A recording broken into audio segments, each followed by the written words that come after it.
Hello everyone, in this video we will learn how to use Sumifs with the multiple criteria in Excel. So let's start this in Excel, and here you can see I have data, and here I'm going to use Sumifs with the two criteria. The first is the year and second is a category. So let's start. So simply select the cell, use the is equal to, enter the sum ifs.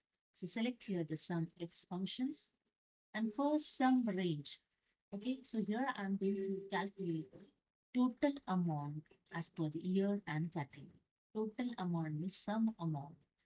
The sum range will be total amount column.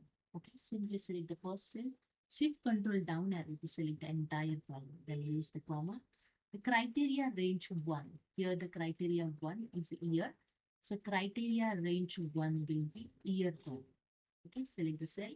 Use the shift control down arrow. Select the entire range. Use the comma. Then criteria 1 will year 2020. Then use the comma. Criteria range 2. So criteria 2 is a category. So criteria 2 range will be category column. Okay, so this is the category column. Select the cell, shift control down arrow. Select the entire column. Use the comma. And now select the criteria 2 is a category furniture. So select the furniture. Bracket closed and enter. That's it.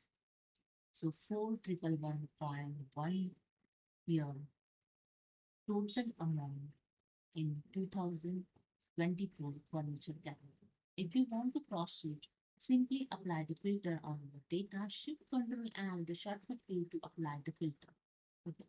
Then select the year here. So I select here 2024. In 2024, select the category furniture. So I select here the furniture category.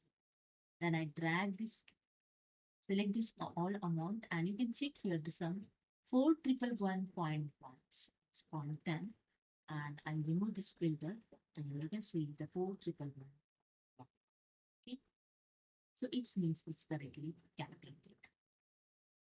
So hope you understood. If you like this video, please subscribe my channel. Thank you so much.